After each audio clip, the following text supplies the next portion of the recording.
Greetings to you this day. This is Michelle Strickland, and I'm coming to you today with a segment that deals with a comment that one of my viewers had and wanted me to talk about. And the two separate words are ablution and wudu. Okay? So I'm going to give the best example and explanation I can give. If anybody else has any other explanation, please feel free to leave your comments. I'm learning, so I got something out of this. And I invite anybody to leave comments because I'm all about trying to learn. I want to learn and become a better person. So I'm going to talk about briefly about each thing. I'm going to talk briefly about ablution. And I'm going to talk briefly about wudu and the religions that they affect, and try to surmise, what the whole topic is about. Okay. Now I'm learning just like I'm just learning, so don't come at me. I'm not an authority on this. I'm just trying to learn. Okay. I want to make the world a better place.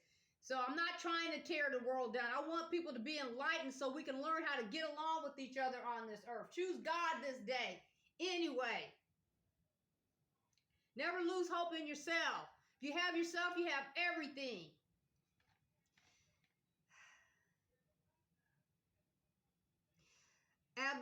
Ablution and wudu are two practices associated with ritual purification in different religions. While they share similarities, they are distinct practices in different religious traditions. Ablution. If I'm not pronouncing the word correctly, please forgive me, okay? Ablution refers to the act of cleansing oneself, particularly in preparation for religious rituals or acts of worship. It involves washing certain parts of the body with water. Ablution is a common practice in several religions, including Islam. In Islam, ablution, known as wudu, is essential ritual purification before performing acts of worship such as prayer, salah. It involves washing the hands, mouth, nose, face, arms up to the elbows, wiping the head, and washing the feet. The practice of wudu is outlined in detail in the Quran and a hadith saying actions of the Prophet Muhammad. Judaism, ablution, known as, now forgive me for not saying the word correct because I know I'm going to mess it up.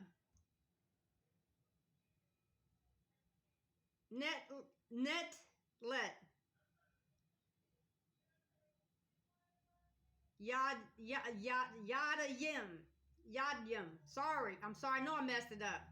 Is a ritual hand washing performed by Jews before eating bread, upon waking up in the morning, and before prayer. It involves pouring water over each hand, typically 3 times alternately. Christianity. That was a good question that you.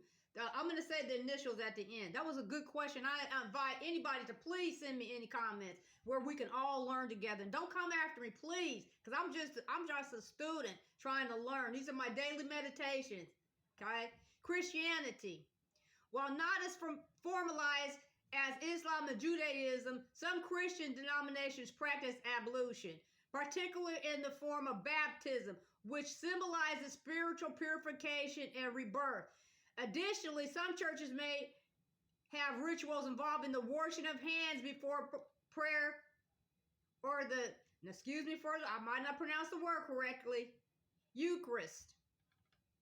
Another thing too, I don't know if it's gonna. I got another one I'm gonna read, but the Christians also wash the feet. Jesus was in the temple and he washed feet. I don't know if it mentioned this or not. I'm gonna keep going, okay? Origins and influence of ablution. The origin of ablution practices in these religions can be traced back to the belief in the importance of physical and spiritual purity. In many ancient cultures, water was seen as purifying element, capable of cleansing both the body and the soul. These practices were both incorporated into religious rites as well as a way to prepare oneself for These practices were often incorporated into religious rites as a way to prepare oneself for sacred activities or encounters with the divine.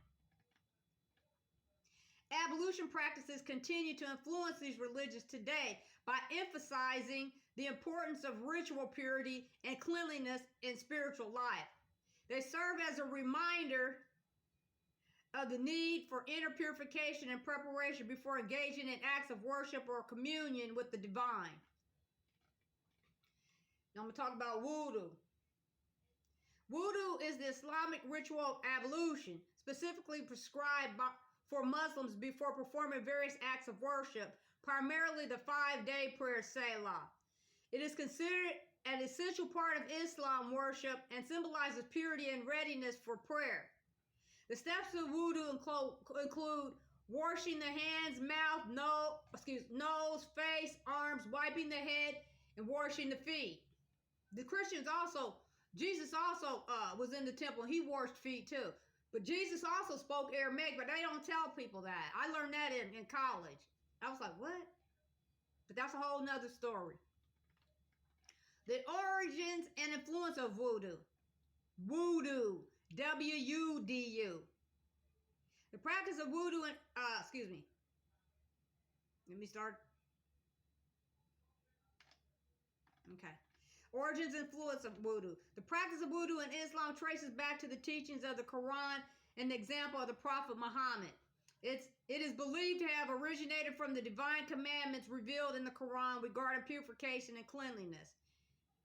Wudu serves as both a physical and spiritual cleansing ritual, preparing Muslims for their spiritual connection with Allah during prayer. But as we mentioned, some of the other religions use water too for their different purification rituals, okay? So it's not just the Muslims. The influence of Wudu extends beyond the act itself. It fosters discipline, mindfulness, and a sense of spiritual preparedness among Muslims. It reinforces the importance of cleanliness and purity in Islam worship and daily life, emphasizing the holistic nature of Islam, which encompasses both physical and spiritual well-being.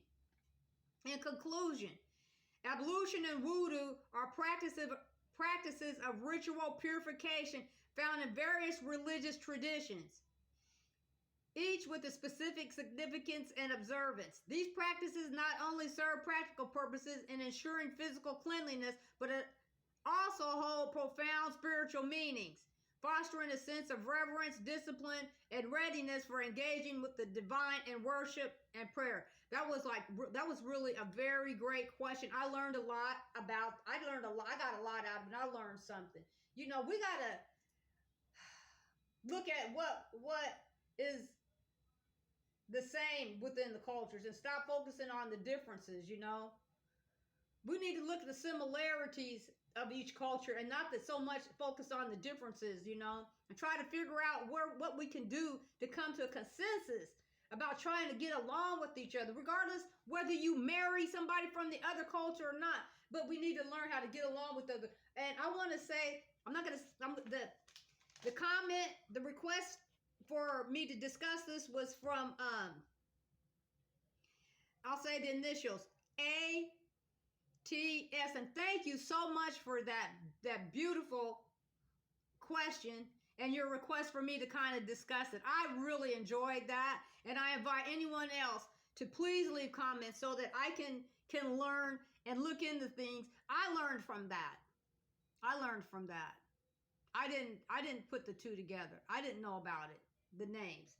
I knew about the feet, the hands, and in Christianity it was the feet. That Jesus went in and washed the feet, you know. And I knew about the Muslims, you know, their ritual for hand washing and things, and knows all that. But to tie it all together like that, it was beautiful. So listen, I want you to remember to smile this day anyway, and reach out to one person at a time.